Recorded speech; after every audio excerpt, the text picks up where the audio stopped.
नमस्कार,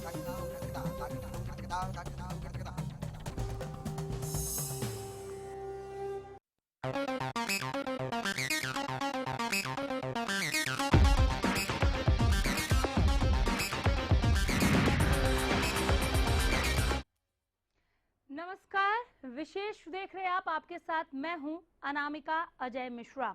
विशेष में अगले आधे घंटे तक हम बात करेंगे कि खुले में शौच मुक्त के विषय पर क्या सरकार ने पीएम से झूठ बोला।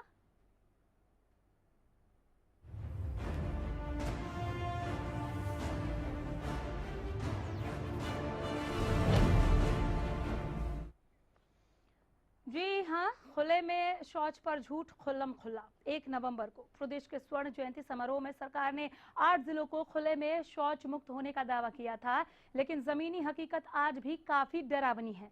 वैसे तो प्रदेश को खुले में शौच मुक्त होने के दावों की सच्चाई हम पहले भी आपको दिखा चुके हैं, लेकिन आज हम आपको बताएंगे कि किस तरह उपायुक्त के सामने ही लोगों ने अधिकारियों की झूठी रिपोर्ट की पोल खोल दी और आनन फानन में जिला उपायुक्त को अधिकारियों को तुरंत कार्रवाई करने का आदेश देना पड़ा। आदेश जरूर दे दिया गया, लेकिन क्या यहीं पर यह जिम्मेदारी खत्म हो जाती है? सरकार ने पीएम से झूठ क्यों बोला? सरकार को किन अधिकारियों ने झूठ बोला? क्या इस पर काम नहीं होना चाहिए?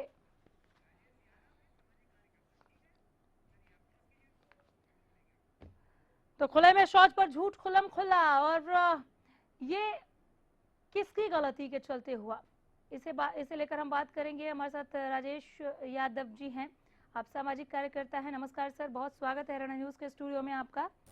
आप भी ये रिपोर्ट जो मैं आपको बता रही थी, उम्मीद करती हूँ आपने सुना हो, और आपको याद ही होगा कि प्रधानमंत्री ने हरियाणा में जब वो आए थे देवीलाल स्टेडियम में हरियाणा दिवस के मौके पर, तो उन्होंने 8 जिले को लेकर कितने बड़े दावों के साथ ये कहा था कि खुले में शौच मुक्त हो गई है ये जगह। क्यों कहा था? क्योंकि सरकार ने उन्हें ये रिपोर्ट दी थी। सरकार ने क्यों दी थी? क्योंकि अधिकारियों ने अपनी फाइलें दिखा दी थी। तो ये फाइलों में जो हकीकत थी, जो धरातल पर नहीं दिखी है, लोगों ने इसकी आज पोल खोली है कलावली में। ये कह दिया उपायुक्त ने कि आप दोबारा काम करें, लेकिन झूठी रिपोर्ट को लेकर क्या काम नहीं होना चाहिए? देखिए, ये जो आजकल का जो आप परिदृश्य देखेंगे देश का, तो उस दिशा में देश के जो सत्ताधारी दल है वो चल चुके हैं कि एक झूठ को 100 बार चिल्ला चिल्ला के बोलो तो वो सच में बदल जाएगा। जी जी जी। कोई तैयारी नहीं है शौच मुक्त करने की दिशा में, आधे अधूरे प्रयास है। ये सारा पैसा जो स्कीम्स आती हैं ग्रामीण शौचालय की या शहरी शौचालय के नाम पे जो गरीबों को दिए जाते हैं, जो मध्यम वर्ग के लोग हैं वो तो अपने घरों में शौचालय बना ही लेते हैं। तो जो गरीबों के शौचालय के नाम पे जो ग्रांट आती है उसको हड़पने का ये सारा खेल होता है, जिसमें आप मुख्य भूमिका देखेंगे तो जिला स्तर पर जो पंचायत अधिकारी होते हैं, block development and panchayat officer, वो और पंचायतों की मिली भगत से खेल खेला जाता है। हाँ। कागजों में साइन करा लिए जाते हैं किसी बीपीएल परिवार से, किसी गरीब आदमी से शौचालय बनाने के नाम पे 10,000 रुपए उसको दिए जाते हैं कागजों में, मौके पे उसको 3,000 रुपए पकड़ा दिए जाते हैं और बंदरगांठ हो जाती है। सच्चाई ये है। हाँ। दूसरी बात ये है कि ये जो 1 नवंबर का जो समारोह हो रहा था, सरकारों के पास समारोहों में करोड़ों अरबों रुपया उड़ाने के लिए पैसा हमेशा होता है। हाँ। अपने जो निजी कार्यक्रम होते हैं जिला स्तर पर उनके लिए होता है। एक बिल्कुल जो कड़वा सच है वो ये है कि आप गांवों की तो बात छोड़िए, छोटे जिलों की तो बात छोड़िए, गुड़गांव शहर कि आप उपायुक्त कार्यालय में जाके देखिए तो शौचालय बिल्कुल टूटे फूटे और जीर्ण शीर्ण अवस्था में है। बिल्कुल जाके देखने की जरूरत ही नहीं है। हमारे साथ रमेश कुमार एक ग्रामीण है, आ रही हूँ सर, इनसे मैं बात कर लूँ। रमेश कुमार जी, फोन पर आवाज मिल रही है क्या आपको? रमेश जी, चलिए फोन डिस्कनेक्ट हो गया, आप अपनी बात पूरी करें सर। तो दूसरी बात ये है कि खुले में शौच, जो मान लो घरों में शौचालय बन गए, हाँ। जो लोग अपने घर में वो तो शौचालय उसमें चले जाएंगे, लेकिन जो व्यक्ति बैंक में जा रहा है, स्कूल में जा रहा है, किसी दूसरी जगह पे जा रहा है, तो सार्वजनिक शौचालय के नाम पे तो कोई कार्रवाई है नहीं। आप देखेंगे गाँव की तो बात छोड़ दीजिए, बड़े बड़े महानगर है, गुरुग्राम है, फरीदाबाद है, पानीपत है, करनाल है, अम्बाला है, वहां पे सार्वजनिक शौचालय के नाम पे कोई सुविधा नहीं है। जो एक आध शौचालय बनाए गए हैं उन शौचालयों की हालत बदतर है, वो बदबू मारती है, उनमें सफाई का कोई प्रबंध नहीं है। हाँ, उनके नाम पे करोड़ों रुपए डकार लिए जाते हैं। पीछे एक उदाहरण दूंगा मैं, गुरुग्राम नगर निगम द्वारा बायो टॉयलेट लगाए गए गुरुग्राम नगर निगम पूरे क्षेत्र में, लेकिन वो करोड़ों रुपए तो हजम कर दिए गए, लेकिन वो शौचालय आपको कहीं भी दिखाई नहीं देंगे, आप कहीं भी जाके देखेंगे। हाँ। तो सरकार की मंशा पे तो यही प्रश्न चिन्ह लग जाता है कि जब आप सार्वजनिक शौचालयों की तरफ तो आपका ध्यान ही नहीं है, जो बीपीएल के जो शौचालय के जो पैसे की ग्रांट है वो आपके अधिकारी खा जाते हैं और आप कागजों में रिपोर्ट बना के प्रधानमंत्री जी को दे देते हैं और प्रधानमंत्री जी उसको अपने एक अचीवमेंट के तौर पे लोगों को बता देते हैं और सरकार भी अचीवमेंट वहां पर गिना जाती है। और जैसे कि आपने कहा कि इस तरह के समारोह के लिए करोड़ों रुपए होते हैं, स्वर्ण जयंती वर्ष को लेकर भी सरकार ने उस दिन ये ऐलान कर दिया था, पूरे वर्ष यानी साल भर तक क्या क्या कार्यक्रम किए जाएंगे उसका बजट, लेकिन क्या काम होगा उसकी कोई पाइपलाइन हमने उसका कुछ पायलट प्रोजेक्ट कुछ नहीं देखा। और उसके बाद से कालावली के लोगों का इस तरह से उपायुक्त के सामने बताना कि आपने तो ऐलान कर दिया था, यहाँ पर इस तरह की कोई व्यवस्था ही नहीं है, क्या ये शर्मनाक नहीं है? ये बिल्कुल शर्मनाक बात है। सबसे शर्मनाक बात यह है कि हमारे जो स्कूल हैं, विद्यालय हैं, खासतौर पे कन्या विद्यालय, उन विद्यालयों तक में शौचालय नहीं है और हैं जो वो टूटे फूटे पड़े हैं, उनमें जंगले नहीं है, उनमें सिक्योरिटी का, सेफ्टी का कोई प्रबंध नहीं है और सैनिटेशन का उनका कोई प्रबंध नहीं है, बदबू मारती है बहुत बुरी। तो आप हालात का अंदाजा लगा लीजिए, जो सरकार की नाक के नीचे जब ये हाल है तो आगे क्या हालात हो सकते हैं। दूसरी बात यह, हरियाणा सरकार की जो मंशा है, पिछले 2-2.5 साल में आप देखेंगे प्रचार प्रसार के लिए बहुत बड़े बड़े विभाग हैं, बहुत बड़े बड़े विज्ञापन दे दिए जाते हैं और बड़ी बड़ी योजनाएं बना दी जाती है और कागजों में ही उनको पूरा करने की बात भी कर दी जाती है। लेकिन आप जमीन पे जाकर देखेंगे तो आपको स्थिति बिल्कुल उसके विपरीत मिलती है। बार बार ये चीज साबित भी हो जाती है। आप जैसे मीडिया के जो लोग हैं इन मामलों को उजागर भी कर देते हैं, लेकिन ऐसे मामलों पर सरकार के जो लोग हैं वो बेशर्मी से हंस देते हैं या दूसरी सरकारों के ऊपर दोषारोपण कर देते हैं। इससे ज्यादा कुछ नहीं है। इससे छवि किसकी खराब होती है? इससे छवि जो है तो जिसकी खराब हो रही है, जिसकी नहीं हो रही है तो थोड़े दिन बाद पता चलता है। लेकिन आज जो है पीस पब्लिक रही है। कोई आदमी, कोई महिला आप देखेंगे, कोई बस स्टैंड पे जा रहा है, कोई अपने बैंक के काम से जा रहा है, रास्ते में अगर जो उसको दिक्कत हो जाए तो उसको बड़ी शर्मिंदगी का एहसास होता है। कई बीमार लोग होते हैं, ऐसा नहीं है कि कोई अपने मन से खुले में शौच करना चाहता है, लेकिन हालात ऐसे बन जाते हैं, मजबूरी में उसको करना पड़ता है और जो करता है उसके लिए सबसे बड़ी शर्मिंदगी का कारण है। समाज के लिए तो बाकी शर्मिंदगी का कारण है। जिन 8 जिलों का जिक्र किया गया था, चूंकि अब कालावली की हकीकत सामने है, उपायुक्त ने दोबारा से, मैं बार बार इसलिए दोहरा रही हूं ताकि ये दोबारा से काम करने का जो आदेश दिया गया है, पहले झूठी रिपोर्ट क्यों बनाई गई फाइलों में, उस पर भी जांच होना चाहिए। क्या जांच नहीं होना चाहिए क्या? देखिए, जांच बिल्कुल होनी चाहिए। सबसे पहले तो जो घोटाला हुआ है उसके जांच के जो घोटाला तो पकड़ा ही गया। उपायुक्त ने जब दोबारा बनवाने के आदेश दे दिए तो क्या नैतिकता के आधार पर मुकदमा दर्ज करना, किसी को जेल भेजना, यह होना नहीं चाहिए सरकार के स्तर पे। और अगर किसी जिले का उपायुक्त को ये नहीं पता कि मेरी नाक के नीचे धांधली हो रही है तो उसके उपायुक्त रहने का फायदा क्या है? सीधे सीधे घोटाला सामने है ना। आपने चाहे जितने रुपयों का किया हो, लेकिन घोटाला हुआ है। अगर आपकी फाइलों में शौचालय बन गए हैं और बाहर लोग कंप्लेन कर रहे हैं, वहां पर अभी तक खुले में शौच मुक्त आप नहीं बना पाए हैं, आपने प्रधानमंत्री तक से ऐलान करवा दिया, सीएम साहब का सीना चौड़ा हो गया जब ये ऐलान प्रधानमंत्री मोदी कर रहे थे, तो ये घोटाला जो उजागर हुआ है, मैं हैरान हूं कि उपायुक्त ने दोबारा काम करने के लिए आदेश जरूर दे दिया, लेकिन इसकी जांच को लेकर अभी तक किसी ने कोई बयान नहीं दिया है। देखिए, जांच हो भी नहीं सकती क्योंकि ये ऊपर से नीचे तक की मिली भगत है, सबके संज्ञान में ये मामले होते हैं। और अगर जो कोई आपने मीडिया में ये खबर दिखा दी तो हो सकता है इस दबाव में जांच शुरू भी कर दी जाए। तो मैं आपको दावे से कह सकता हूँ दबाव में जांच हो जाएगी तो उसमें ज्यादा से ज्यादा जिस गांव में घोटाला है उस गांव के सरपंच के ऊपर गाज गिर जाएगी या उससे ज्यादा पंचायत सचिव के ऊपर गाज गिर जाएगी। इससे ऊपर कुछ नहीं होना क्योंकि हरियाणा में व्यवस्था ऐसी बन गई है। आप याद कीजिए कि आप आए दिन देखते होंगे कि भ्रष्टाचार के आरोप में कोई चपरासी पकड़ा गया, कोई लाइनमैन पकड़ा गया, कोई पुलिस कांस्टेबल पकड़ा गया, तो क्या भ्रष्टाचार वही लोग करते हैं? क्या आपने कभी सुना है कि कोई आईएएस ऑफिसर भ्रष्टाचार के आरोप में पकड़ा गया? क्या किसी नेता या किसी मंत्री को भ्रष्टाचार के आरोप में पकड़ा गया? ऐसा कभी नहीं होता हरियाणा में। तो भ्रष्टाचार मिटाने में सरकार की ही मंशा नहीं है। दूसरी बात यह भी, पीछे 2 दिन पहले एक आदेश जारी कर दिया कि सभी कर्मचारी अपनी संपत्ति का ब्यौरा दे सरकार के पास। तो संपत्ति का ब्यौरा जो देंगे जो सरकारी कर्मचारी, ऐसे बहुत से सरकारी कर्मचारी हैं जिनके ऊपर भ्रष्टाचार के मामले चल चुके हैं, जो जेल में भी जा चुके हैं, लेकिन फिर भी वो नौकरी पे है और अच्छी अच्छी पोस्ट पे नौकरी कर रहे हैं। तो सरकारों की मंशा भ्रष्टाचार मिटाने की बिल्कुल नहीं है। जो मीडिया के माध्यम से जो भी करते हैं, उजागर हो जाता है मीडिया के माध्यम से, उस मामले की लिपापोती कर दी जाती है। आप कह रहे हैं कि भ्रष्टाचार मिटाने की मंशा नहीं है, लेकिन ये हमेशा जीरो टॉलरेंस की बात करते हैं। बिल्कुल जीरो टॉलरेंस है। जो भ्रष्टाचार के खिलाफ बात करेगा उसके खिलाफ जीरो टॉलरेंस है। आप पीछे देखेंगे तो जो बड़े बड़े जो घोटाले हुए हैं उनके ऊपर तो कोई कार्रवाई हो नहीं रही, सिर्फ बातें होती है और उसके बाद उस मामले को ठंडा कर दिया जाता है। बिल्कुल। हमारे साथ परमजीत सिंह एसडीएम साहब जुड़ गए हैं। एसडीएम साहब नमस्कार। परमजीत सिंह जी, आज किसी का फोन नहीं लग रहा। राजेश यादव जी इसे संयोग कहें या इसे क्या समझे, कोई फोन पर आने को राजी ही नहीं है। किसी के पास जवाब नहीं है कि फाइलों में शौचालय बन गए थे लेकिन लोगों को उसकी सुविधा क्यों नहीं मिली। देखिए, ये बिल्कुल बहुत शर्मिंदगी की बात है। हाँ। कि नैतिकता के आधार पे क्यों ना मुख्यमंत्री जी को इसकी जिम्मेदारी लेनी चाहिए कि उन्होंने क्यों स्वर्ण जयंती वर्ष पर इतनी बड़ी बड़े जुमले छोड़ दिए, इतने बड़े बड़े झूठे घोषणाएं कर दी, जबकि हकीकत कुछ हो रही थी। क्या जिन जिलों में को शौच मुक्त करने की बात करी गई थी, क्या वहां सत्ताधारी पार्टी के विधायक नहीं है या सत्ताधारी पार्टी के कार्यकर्ता नहीं है जो उन्होंने जमीनी हकीकत का ज्ञान ऊपर प्रशासन को नहीं करा रहे हैं? आप देखेंगे इस सरकार बनने के बाद आप विधानसभा स्तर पर विकास निगरानी समितियां बन गई हैं, जिला स्तर पर निगरानी समितियां बन गई हैं, प्रदेश स्तर पर निगरानी समितियां बन गई हैं, ओएसडी की बहुत बड़ी फौज मुख्यमंत्री जी के पास है। लेकिन ऐसा कैसे हो सकता है कि इतने बड़े बड़े झूठ स्वर्ण जयंती वर्ष में प्रधानमंत्री जी की मौजूदगी में बोले जा रहे हैं?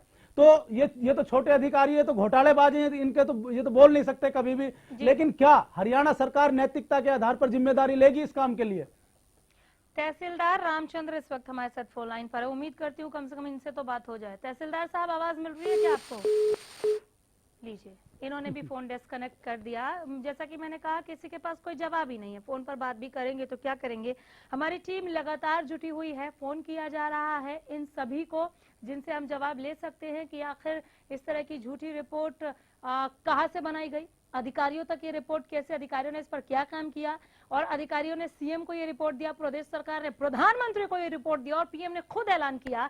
ये बहुत गड़बड़ झाला जो देखने को मिला। इसके पीछे जिम्मेदार कौन है, उनकी जवाबदेही सुनिश्चित कैसे की जाएगी, कब की जाएगी, और क्या कार्रवाई उनके खिलाफ होनी चाहिए या होगी भी कि नहीं, इसका भी जवाब मिलना चाहिए। क्या मैं गलत कह रही हूँ राजेश यादव? नहीं, बिल्कुल जवाब मिलना चाहिए। जो इतने बड़े हरियाणा सरकार के लिए एक बहुत बड़ी शर्मिंदगी की बात है। हाँ। कि 8 जिले 22 में से 8 जिलों को आप शौच मुक्त करने की बात एक ऐसे मंच से कहते हैं जिसको पूरी दुनिया देख रही थी उस समय पे जब प्रधानमंत्री जी आए हुए थे। बिल्कुल। वहां आप इतना बड़ा झूठ बोलते हैं तो इस मामले की जांच तो हो ही गई है कि ये घोटाला है। अब तो यह है कि क्या सरकार के अंदर इतनी हिम्मत है कि इस मामले के दोषियों के खिलाफ कार्रवाई कर सके। जांच नहीं, लोगों ने जो कहा वो सामने हकीकत आ गई। जांच अभी नहीं हुई है, जब जांच होगी तो पता चलेगा कि ये घोटाला क्या है। दूसरा पहलू ये भी है राजेश यादव जी, मानेंगे आप इस बात को कि जब कालावली में ये हकीकत सामने आई है तो बाकी के 7 जगहों का भी क्या भरोसा, क्या वहां पर भी एक जांच नहीं बैठ जानी चाहिए? नहीं, बिल्कुल। जो ये शौचालयों के नाम पे, शौच मुक्त करने के नाम पे जो पूरे हरियाणा में अगर जो आप इसकी जांच करेंगे तो आपको एक हजारों करोड़ का बहुत बड़ा घोटाला निकल के आएगा। उसका मैं बता रहा हूं, कागजों में शौचालय बनाए जा रहे हैं बड़ी संख्या में, लेकिन हकीकत में उनकी कोई वो नहीं है। पंचायतों की वीडियो की मिली भगत से खेल खेला जा रहा है, पैसा ऊपर तक बट रहा है। ऐसा नहीं है कि कोई एक आदमी इतना बड़ा रख लेगा और सब आंख मूंदे हुए हैं, सिर्फ अपनी पीठ थपथपा रहे हैं सरकार के लोग कि हमने शौच मुक्त कर दिया। जबकि हकीकत में ये है, क्योंकि आप भी इसी समाज में रहते हैं, हम भी इसी समाज में रहते हैं। आप शहर के किसी कोने में चले जाइए, आपको सार्वजनिक शौचालय नाम की चीज ही नहीं दिखाई देगी कहीं पे। आप गाँव में चले जाइए तो आपको शौचालय नहीं मिलेंगे। आप सरकारी कार्यालयों में बिल्कुल, मैं लौट कर आ रही हूँ राजेश यादव जी, आपसे अभी और बातचीत करेंगे।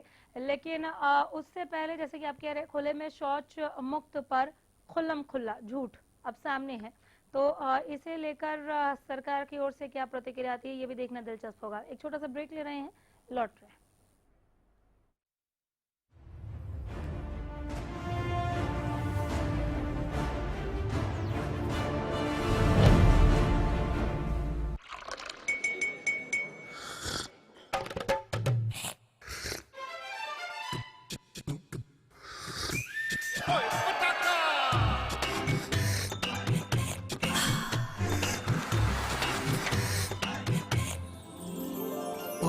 हेलो हेलो जी, हो जाए। Thank you.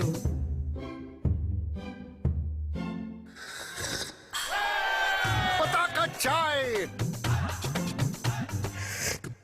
पताका चाय, गजब का स्वाद। अरे बेटा, तू छोरी का ब्याह करना रहा, और तेरे चेहरे की हवाई उड़ रही है। देश विदेश से शादी में मेहमान आने वाले हैं, इसलिए परेशान हूँ कि हलवाई के लिए शुद्ध देसी घी, दूध, पनीर, बटर और मिठाइयों के लिए मावा बापू कहाँ से आएगा? लक्ष्य फूड वाले इतने बढ़िया प्रोडक्ट और सारे फंक्शन खातिर रीजनेबल रेट पे घर तक पहुँचाए हैं, और वो भी सिर्फ एक कॉल पे। अरे वाह, बरसों के भरोसे ने ये रिश्ता बनाया, लक्ष्य से बनाया और प्यार से खिलाया। हर खुशी के मौके पर खुशियां पहुंचाना लक्ष्य का लक्ष्य। सिरसा में अब खत्म हुआ अंतर्राष्ट्रीय स्तर की शिक्षा का इंतजार। MDLR ग्रुप लेकर आए हैं MDK इंटरनेशनल स्कूल। हरियाणा के हरित क्षेत्र सिरसा में विश्व स्तरीय शिक्षा की खास पहचान। MDK international school Cambridge university London से जुड़े सिरसा के इस पहले रेसिडेंशियल कम डे बोर्डिंग स्कूल के डायरेक्टर हैं कैम्ब्रिज एग्जाम्स के आकलनकर्ता मिस्टर लॉरेंस फ्रे। विश्व स्तरीय शिक्षा के साथ MDK स्कूल में है एयर कंडीशन कैंपस और दूसरी आधुनिक जरूरी सुविधाएं, पुस्तकों से परिपूर्ण लाइब्रेरी और एक स्पेशियस कैफेटेरिया जिसमें बच्चों के लिए मिलेगा हेल्दी खाना। MDK इंटरनेशनल स्कूल की विश्व स्तरीय खेल एवं अन्य सुविधाएं आपके बच्चों का स्वास्थ्य एवं चहुमुखी विकास सुनिश्चित करती हैं। तारकेश्वरम धाम के नजदीक रानिया रोड सिरसा में। अधिक जानकारी के लिए संपर्क करें।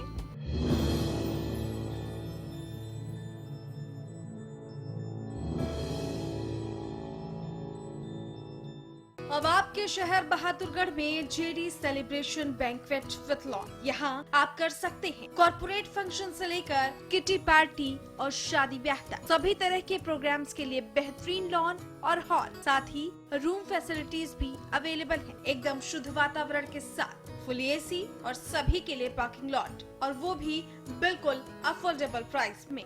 हमारा पता है दिल्ली रोहतक बाईपास के नजदीक, झज्जर रोड, बहादुरगढ़।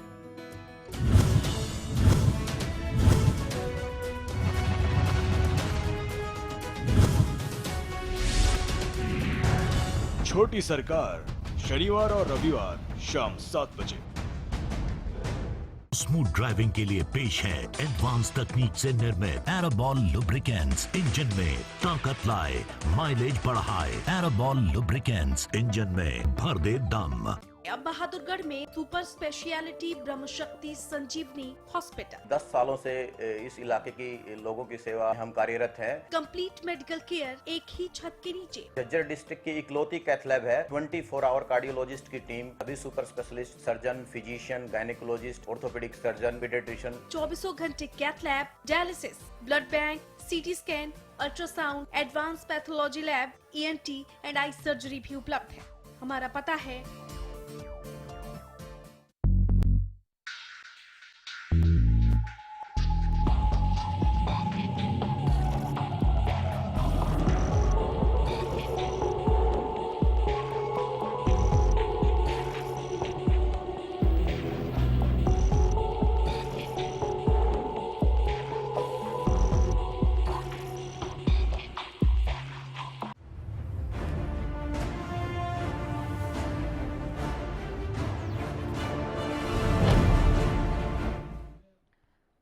सोच पर झूठ खुल्लम खुल्ला।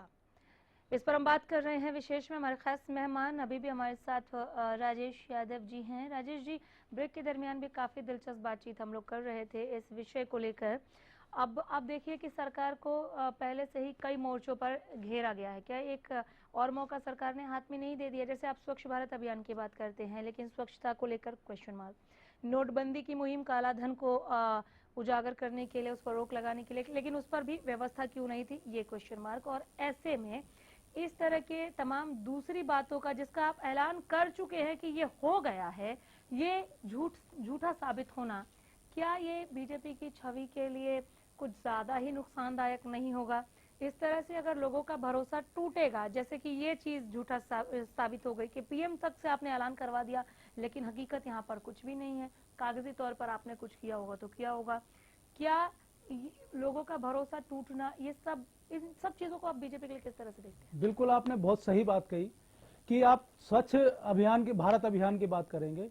मैं आपको गुरुग्राम का उदाहरण देता हूं। गुरुग्राम को 80% स्वच्छ घोषित कर दिया नगर निगम और जो स्वच्छ भारत अभियान की टीम है उसने, और रिपोर्ट भेज दी PM साहब को। जबकि गुड़गांव जो गुरुग्राम नगर निगम का कार्यालय उसके बाहरी कूड़े के ढेर लगे हुए हैं। तो एक तरफ तो ये वाहवाही लूट रहे, रिपोर्ट बना के ऊपर भेज रहे हैं और अपनी पीठ थपथपा रहे हैं, अखबारों में बड़े बड़े विज्ञापन दे रहे हैं, लेकिन आम जनता को कुछ बदलाव होता नजर नहीं आ रहा। जनता त्रस्त है। ऐसे ही नोटबंदी का मामला है, निर्णय ले लिया गया, निर्णय के साथ लोग खड़े भी रहे, लोगों ने बहुत अच्छा बताया, लेकिन अव्यवस्था इतनी होगी कि लोग को 2000, 3000, 4000 रुपए के लिए 10-10 दिन लाइन में लगा रहना पड़ा।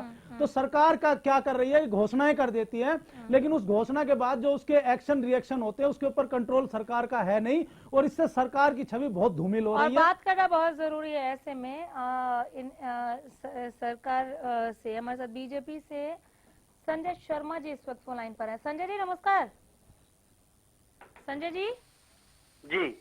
संजय शर्मा जी, कालावली में आज तो कुछ और ही सामने आया। 1 नवंबर को प्रधानमंत्री के मुख से हमने कुछ और ही सुना था।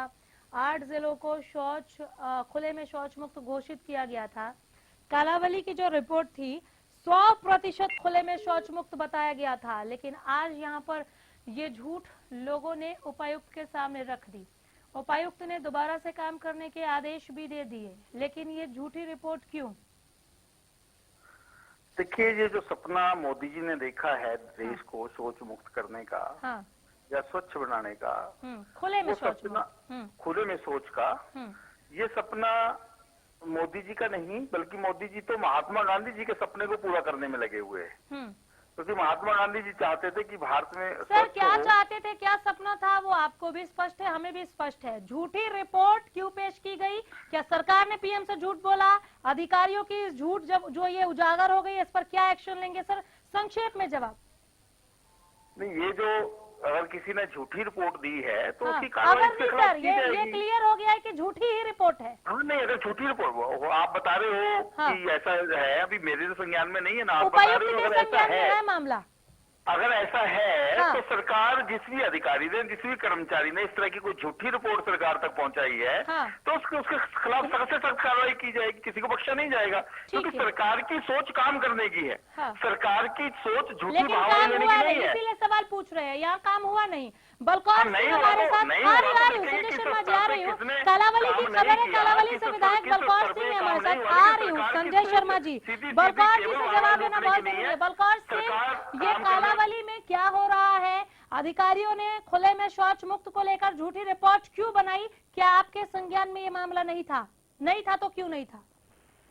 झूठी रिपोर्ट का तो मैडम मेरे को नहीं है पता, परंतु बहुत सारे गांव, बहुत सारी ऐसी झोपड़ी झोपड़ियां, यहाँ बहुत सारे शौचालय चाहिए। अभी तक सरकार से ये बहुत बातें हैं, पीछे हैं, परंतु ये झूठी रिपोर्ट का मेरे को नहीं है, नॉलेज में नहीं है।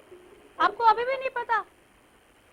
उपायुक्त तक ये चली गई, उपायुक्त ने दोबारा काम करने के आदेश दे दिया, आपको अभी तक नहीं पता? तो क्या पता है बलकौर जी, आप विधायक हैं यहाँ से। देखो, उपायुक्त कल आई, दोबारा आई है यहाँ पर हमारे कालावली में भी। लेकिन क्या एक्शन लिया गया, क्या बातें हुई, क्या चीजें उजागर हुई, आप नहीं जानते बलकौर जी? प्रोग्राम करके वहाँ चले गए हैं।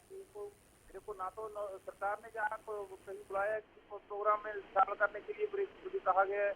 मैं तो गाँवों में जाता हूँ, यहाँ बात होती है, वहाँ पर सरकार को। तो आपने नहीं देखा कि प्रधानमंत्री ने जो ऐलान किया है, अधिकारियों ने 100% खुले में शौच मुक्त की जो बात कही है, वो आपके इलाके में क्या हाल है? मैंने तो लिखकर भी दे दिया है उपायुक्त। अभी आपको पता ही नहीं था, अब आप कह रहे हैं आपने लिख के दे दिया। ये दो बातें। संजय शर्मा जी बताइए कि कैसे व्यवस्था चलेगी इस तरह की बातों से? मैडम, मेरे को ये नहीं पता कि झूठी रिपोर्ट कैसे तैयार की गई है, परंतु ये मेरे को ये पता है भी बहुत सारे शौचालय बढ़ने के लिए हैं। बहुत सारे शौचालय चाहिए लोगों को, ऐसी झोपड़ी। ठीक है संजय शर्मा जी, संजय शर्मा जी, हर कर्मचारी को, हर अधिकारी को काम करके दिखाना पड़ेगा, क्योंकि सरकार काम करने वाली सरकार है। केवल कागजी कार्रवाई, केवल वाहवाही लूटना हमारा उद्देश्य नहीं है। हम इस प्रदेश को विकास की राह पर लेकर चलिए, आपकी बात मान ली। तो अब इस मामले में जो कालावली में सच उजागर हुआ, जो उपायुक्त के नॉलेज में, आप क्या एक्शन ले रहे हैं?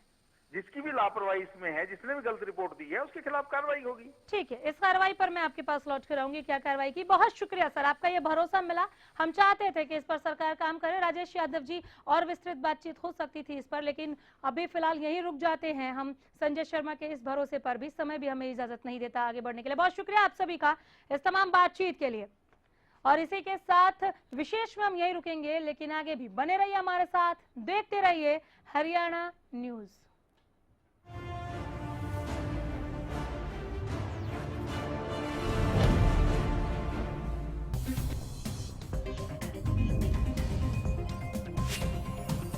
da da da da da da da da da